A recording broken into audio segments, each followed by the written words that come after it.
وقالوا سمعنا وأطعنا غفرانك ربنا وإليك المصير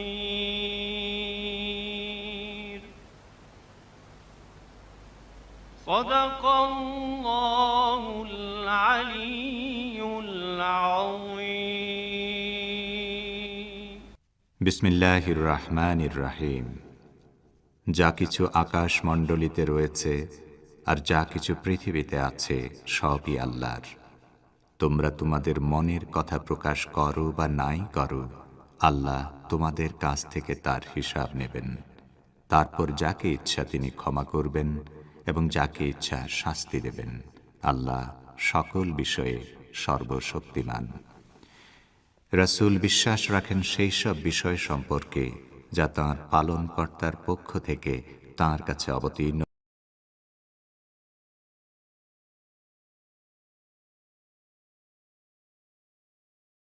তারা বলে, আমরা শুনেছি এবং কবুল করেছি, আমরা তোমার ক্ষমা চাই, হে আমাদের পালনকর্তা, তোমারই দিকে প্রত্যাবর্তন করতে হবে। সাদাকাল্লাহুল আলিয়্যুল আযীম। শ্রোতা বন্ধুরা, অর্থসহ পবিত্র কোরআনের তেলাওয়াত শুনলেন। আজ সোমবার 28 জুন 14 আষাঢ় এবং ফার্সি 7-3।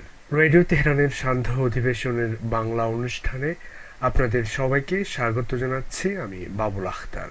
এই অনুষ্ঠান প্রচারিত হচ্ছে বাংলাদেশ ও ভারতের শর্টওয়েভ 25 মিটার ব্যান্ডে 11,600 কিলোহার্টজে এবং সৌদি আরবের শর্টওয়েভ 31 মিটার ব্যান্ডে 9,870 কিলোহার্টজে। ইন্টারনেটে আমাদের অনুষ্ঠান শোনার ঠিকানা parstoday.com/bn। এবারে আজকের অনুষ্ঠান সূচি জানিয়ে দিচ্ছি। শুরুতেই থাকছে বিশ্ব সংবাদ। এতে থাকবে ঢাকা ও কলকাতা থেকে আমাদের সংবাদদাতাদের পাঠানো দুটি রিপোর্ট। এরপর সংবাদ ভাষ্যের অনুষ্ঠান দৃষ্টিপাতে রয়েছে আফগানিস্তান পর্যালোচনা। এছাড়া বাংলাদেশে ঢাকার মগবাজারে ভয়াবহ বিস্ফোরণ এবং এই ধরনের ঘটনা রোধে করণীয় সম্পর্কে ঢাকা থেকে আমাদের প্রতিনিধি আব্দুর রহমান খানের একটি প্রতিবেদন। দৃষ্টিপাতের পর থাকবে শ্রোতাদের চিঠিপত্রের পত্র পত্রিকার পাতা নিয়ে সাজানো অনুষ্ঠান কথাবার্তা। সবশেষে সংক্ষিপ্ত সংবাদ। তবে সবকিছুর আগে সর্বশেষ বিশ্ব সংবাদ।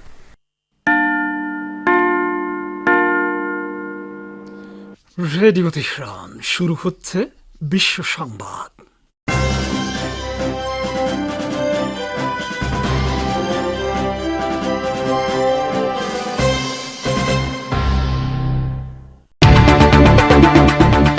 সন্ত্রাসবাদের সমর্থক ইউরোপের মানবাধিকার নিয়ে কথা বলার অধিকার নেই, নবনির্বাচিত প্রেসিডেন্টের সঙ্গে সাক্ষাতে বললেন ইরানের সর্বোচ্চ নেতা। জাতীয় স্বার্থ রক্ষিত না হলে ইরান ও ভিয়েনা সংলাপ থেকে বেরিয়ে আসবে, হুঁশিয়ারি দিলেন ইরানের সংসদের পররাষ্ট্রনীতি বিষয়ক কমিশনের মুখপাত্র। বাংলাদেশে আজ করোনায় সর্বোচ্চ রোগী শনাক্তের রেকর্ড। 1 জুলাই থেকে কার্যকর হচ্ছে কঠোর বিধিনিষেধ। এবং ভারতের পশ্চিমবঙ্গে করোনা মোকাবেলা করতে বিধিনিষেধের মেয়াদ বাড়ল 15 জুলাই পর্যন্ত। 50% কর্মী নিয়ে খোলা যাবে বেসরকারি দপ্তর।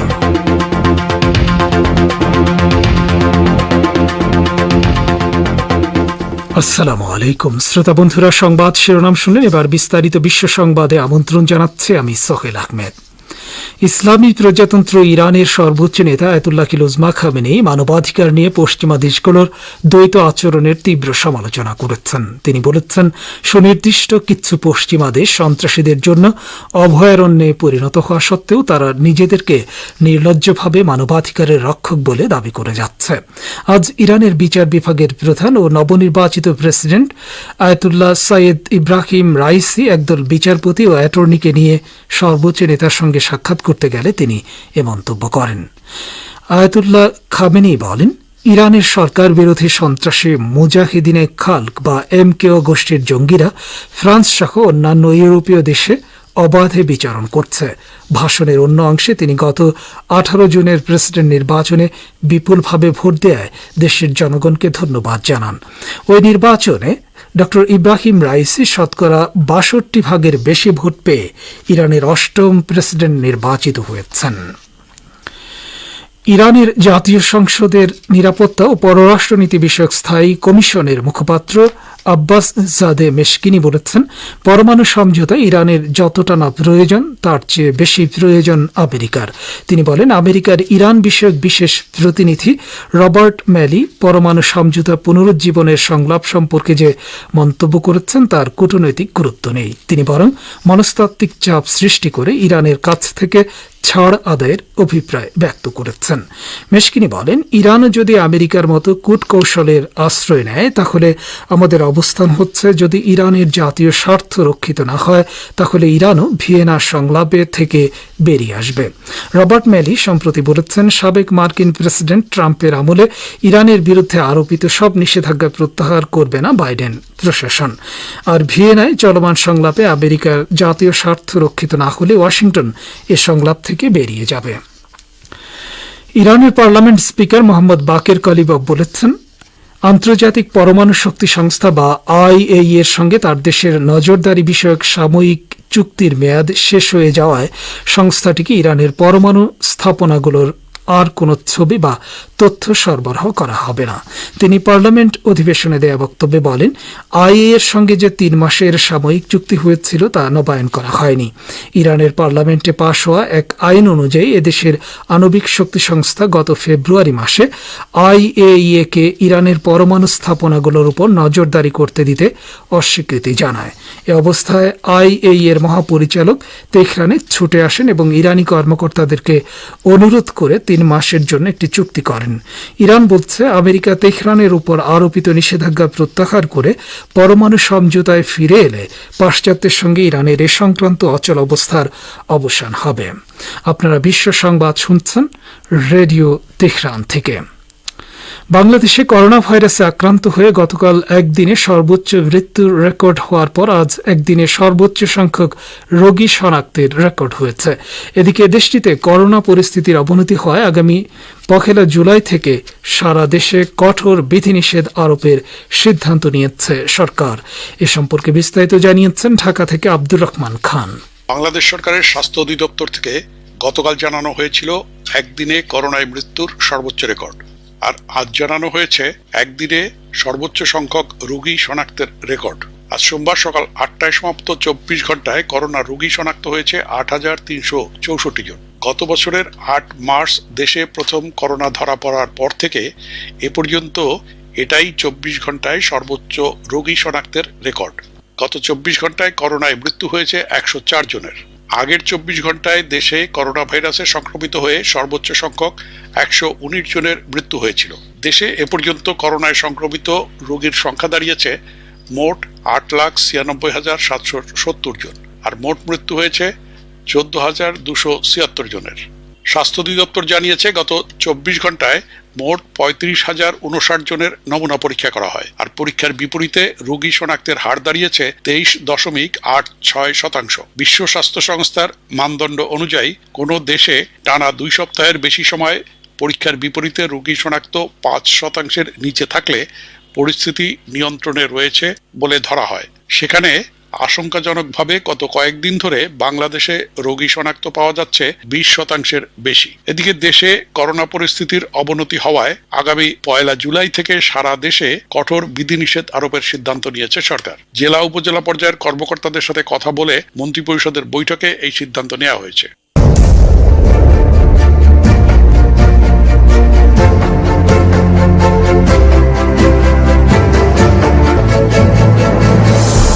রেডিও তেহরান, খবরের সঙ্গে 24 ঘন্টা। ভিজিট করুন আমাদের ওয়েব পেজ farstoday.com/bn।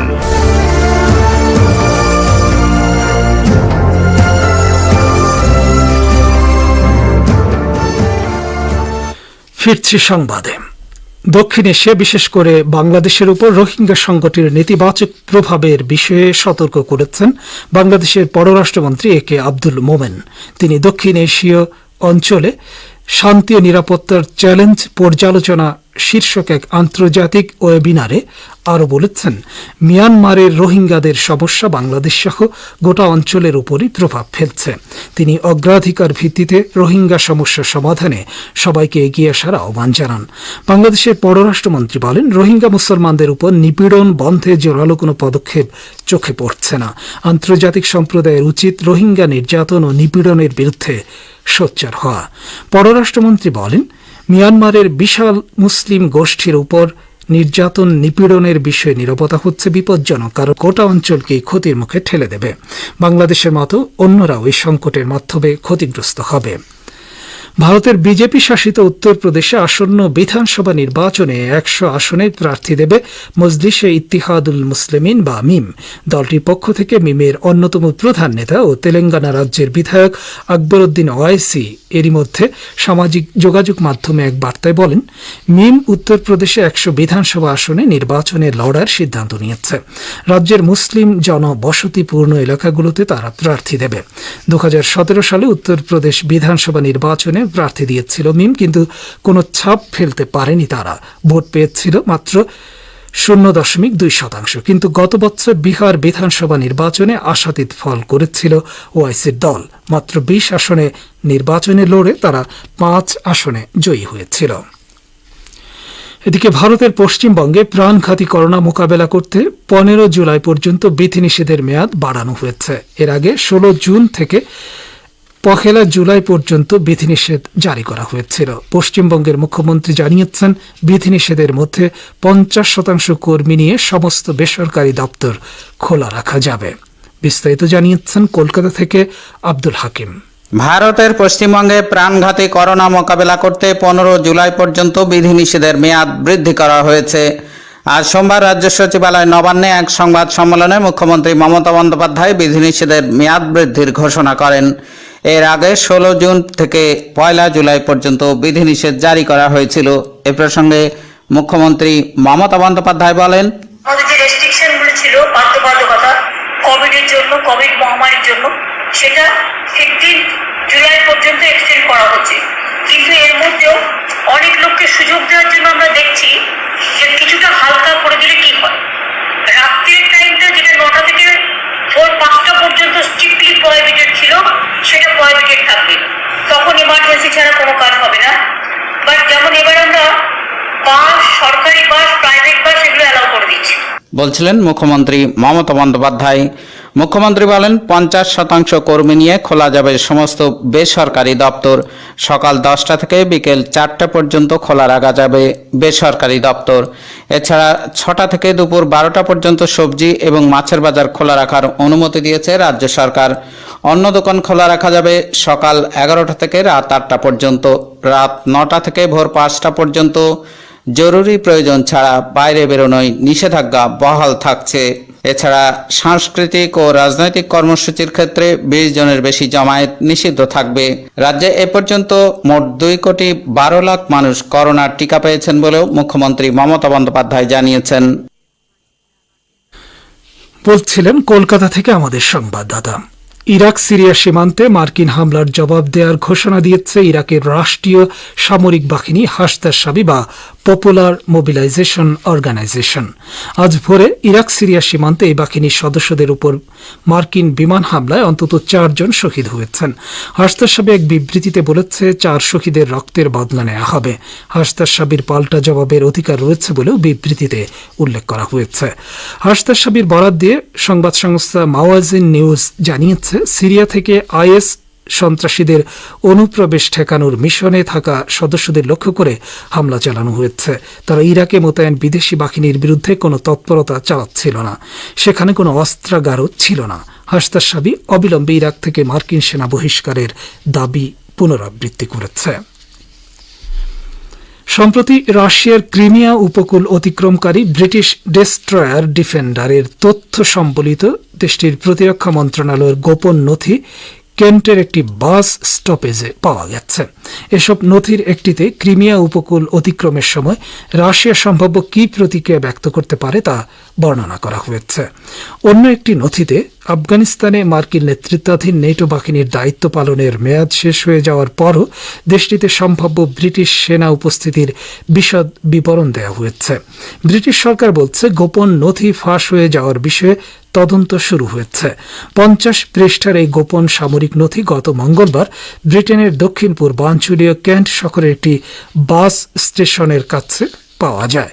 এসব কাগজপত্রে রাজকীয় ব্রিটিশ নৌবাহিনীর ডেস্ট্রয়ার ডিফেন্ডার সংক্রান্ত তথ্য উল্লেখ রয়েছে। রাশিয়া হুঁশিয়ারি উচ্চারণ করে বলেছে কৌশলগত কৃষ্ণ সাগরের পানিসীমায় ব্রিটেন যুদ্ধজাহাজ পাঠিয়ে নিজের ভাগ্য পরীক্ষা করছে। মার্কিন যুক্তরাষ্ট্রের ফ্লোরিডা অঙ্গরাজ্যের মিয়ামিতে ভবন ধসে নিহতের সংখ্যা বেড়ে 9 জনে দাঁড়িয়েছে। এছাড়া এখনও নিখোঁজ 1.5 শতাধিক মানুষ। নিখোঁজ ব্যক্তিরা ধ্বংসস্তূপের নিচে চাপা পড়ে আছে বলে ধারণা করা হচ্ছে। উদ্ধারকর্মীদের ধারণা ধ্বংসস্তূপ দ্রুত সরানো গেলে অনেক মানুষকে বাঁচানো যেত। এ অবস্থায় সংকট মোকাবেলায় মার্কিন সরকারের ব্যর্থতা নিয়ে ব্যাপক সমালোচনা হচ্ছে। এছাড়া 1980 সালে নির্মিত 12তলা এই ভবনে ধসের প্রকৃত কারণ এখনো জানা যায়নি। ফ্লোরিডা কর্তৃপক্ষ উদ্ধারের 4র্থ দিনে এখন পর্যন্ত 9 জনের মৃত্যু নিশ্চিত করতে পেরেছে। বার্তা সংস্থা রয়টার্স জানিয়েছে ধ্বংসস্তূপে আটকে পড়াদের উদ্ধারে অভিযান চলছে, তবে সময় বাড়ার সঙ্গে সঙ্গে ক্ষীণ হয়ে আসছে ভবন ধসে পড়া মানুষের ভবনে নিচে চাপা পড়া মানুষগুলোর বাঁচার সম্ভাবনা। গতকাল রোববার ধ্বংসস্তূপের নিচে আগুনের ঘটনা সেই সম্ভাবনাকে আরও ক্ষীণ করে তুলেছে। কোনো কোনো সূত্র দাবি করেছে ধসে পড়া ভবনটিতে মারাত্মক কাঠামোগত ত্রুটি ছিল বলেই এই দুর্ঘটনা ঘটেছে। শ্রোতা বন্ধুরা, বিশ্ব সংবাদে এই ছিল আমাদের সর্বশেষ আয়োজন। সঙ্গে থাকার জন্য অসংখ্য ধন্যবাদ।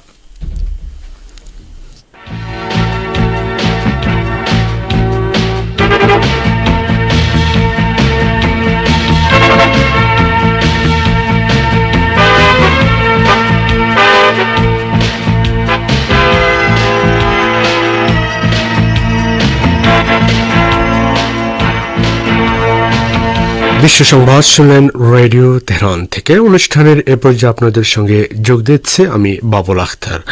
শ্রোতা বন্ধুরা, আমন্ত্রণ জানাচ্ছে সংবাদ ভাষ্যের অনুষ্ঠান দৃষ্টিপাতে। আফগানিস্তানে তালেবান সশস্ত্র বাহিনী সেদেশের উত্তর ও উত্তর পূর্বাঞ্চলের বেশ কিছু জেলা শহর দখল করে নিয়েছে। তালেবানরা সক্রিয় হয়ে ওঠায় তারা ফের ক্ষমতা দখল করে নিতে পারে বলে আশঙ্কা করা হচ্ছে। সম্পর্কে এখন রয়েছে আমাদের ভাষ্যকার একটি পর্যালোচনা, পড়ে শোনাচ্ছেন রেজওয়ান হোসেন। আফগানিস্তানে তালেবান সশস্ত্র বাহিনী সেদেশের উত্তর ও উত্তর পূর্বাঞ্চলের বেশ কিছু জেলা শহর দখল করে নিয়েছে এবং আন্তর্জাতিক সমাজকে বৃদ্ধাঙ্গুলি দেখিয়ে সেখানে নতুন করে যুদ্ধাপরাধ চালিয়ে যাচ্ছে। বিভিন্ন খবরে জানা গেছে ওইসব এলাকা দখলের পরপরই সশস্ত্র তালেবানরা সরকারি অফিস, গুরুত্বপূর্ণ অবকাঠামো, বাণিজ্যিক কেন্দ্র এবং আবাসিক এলাকা ধ্বংস করে দিয়েছে, ব্যাপক লুটপাট চালিয়েছে। গত কয়েক সপ্তাহে ওইসব এলাকায় তালেবান দখলদারিত্বের কারণে ক্ষয়ক্ষতির পাশাপাশি প্রাণহানির ঘটনাও ঘটেছে। জানা গেছে তালেবানরা তাদের দখলীকৃত এলাকাগুলোতে ঘরবাড়িতে অগ্নিসংযোগ, লুটতরাজ ও দোকানপাট ভাঙচুর প্রভৃতি অপরাধের সঙ্গে জড়িয়ে পড়েছে। এ অবস্থায় বিদেশি সেনাদের সহযোগিতা ছাড়াই আফগান সরকারের সেনাবাহিনী একাই তালেবানের এই আগ্রাসন মোকাবেলা করতে বাধ্য হচ্ছে। মার্কিন প্রেসিডেন্ট জো বাইডেন হোয়াইট হাউসে আফগান প্রেসিডেন্ট আশরাফ গনির সঙ্গে সাক্ষাতে আফগানিস্তানের বর্তমান সহিংস পরিস্থিতির জন্য মার্কিন সেনাদের ভূমিকার বিষয়টি এড়িয়ে গিয়ে বলেছেন, আফগানদেরকেই তাদের ভবিষ্যতের বিষয়ে সিদ্ধান্ত নিতে হবে। এই সাক্ষাতে আফগান প্রেসিডেন্ট আশরাফ গনি বলেছেন, তালেবানের কাছ থেকে আবারও বেশ কিছু এলাকা দখল করা হয়েছে। তিনি বলেছেন, আফগানিস্তান থেকে মার্কিন সেনা প্রত্যাহারের বিষয়ে বাইডেনের সিদ্ধান্তকেও আমরা সম্মান জানাই। বাইডেনের সঙ্গে সাক্ষাতের পর আশরাফ গনি সাংবাদিকদের বলেছেন, আফগানিস্তান বিষয়ে সিদ্ধান্ত নেওয়ার দায়িত্ব কাবুলের। পর্যবেক্ষকরা বলছেন, আশরাফ গনি এমন সময় যুক্তরাষ্ট্র সফরে এলেন যখন তালেবানদের সাথে শান্তি আলোচনা স্থগিত আছে এবং নতুন করে আফগানিস্তানের তালেবান প্রভাবিত এলাকায় সহিংসতা শুরু হয়েছে। তালেবানদের অগ্রাভিযান থামানোর জন্য আফগান সেনাবাহিনী বিভিন্ন প্রদেশে যুদ্ধে লিপ্ত রয়েছে। কয়েকটি সূত্রের উদ্ধৃতি দিয়ে বার্তা সংস্থা রয়টার্স জানিয়েছে, আফগানিস্তানের পরিস্থিতি ক্রমেই ভয়াবহ হয়ে উঠছে এবং দেশটির কেউ কেউ তালেবানদের আগ্রাসন ঠেকানোর জন্য প্রয়োজনীয় পদক্ষেপ নিতে সেদেশে অবস্থিত মার্কিন সেনাদের এগিয়ে আসার জন্য প্রেসিডেন্ট আশরাফ গনির প্রতি আহ্বান জানিয়েছেন। বর্তমান পরিস্থিতিতে উগ্র ও ধর্মান্ধ এই তালেবান গোষ্ঠী আবারও আফগানিস্তানের ক্ষমতা দখল করে নিতে পারে বলে আশঙ্কা করা হচ্ছে।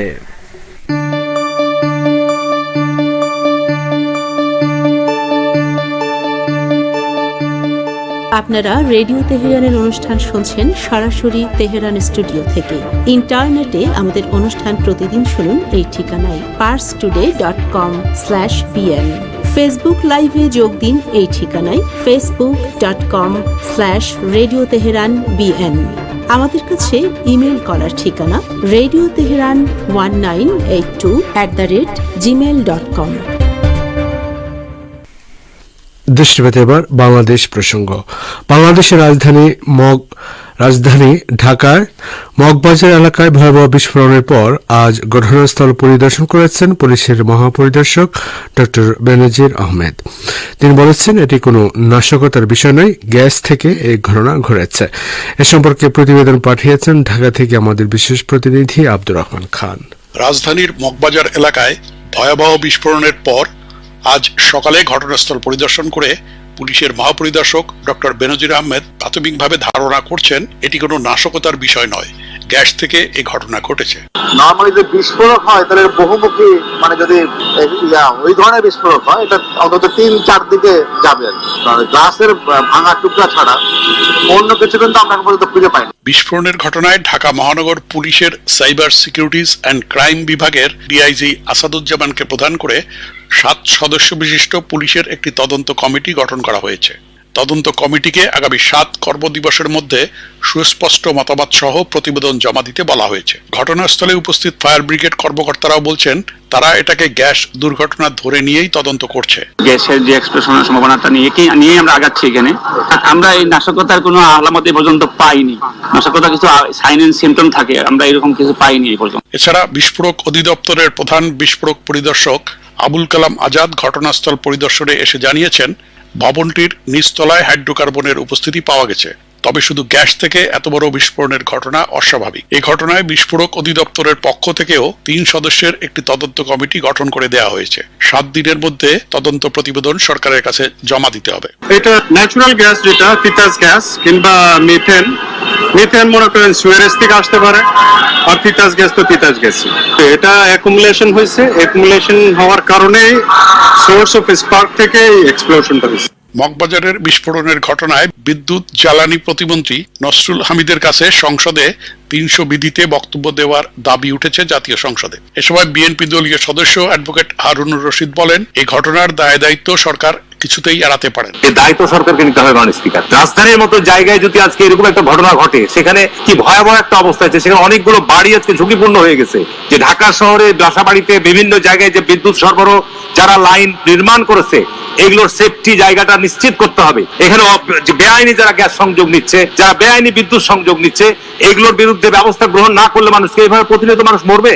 উল্লেখ্য, গতকাল রবিবার সন্ধ্যায় এই ভয়াবহ বিস্ফোরণের ঘটনাটি ঘটে। এতে মগবাজারের ওয়্যারলেস গেট এলাকায় অবস্থিত রাখি ডিড নামে একটি 3তলা ভবন ধসে নারী ও শিশু সহ অন্তত 7 জন নিহত হন। আহত হন ওই ভবনের বাসিন্দা ছাড়াও পথচারী সহ শতাধিক ব্যক্তি। এদের মধ্যে 9 জনের অবস্থা আশঙ্কাজনক। প্রতিবেদনটি শুনলেন, আর এর মধ্য দিয়ে শেষ হল সংবাদ ভাষ্যের অনুষ্ঠান দৃষ্টিপাত।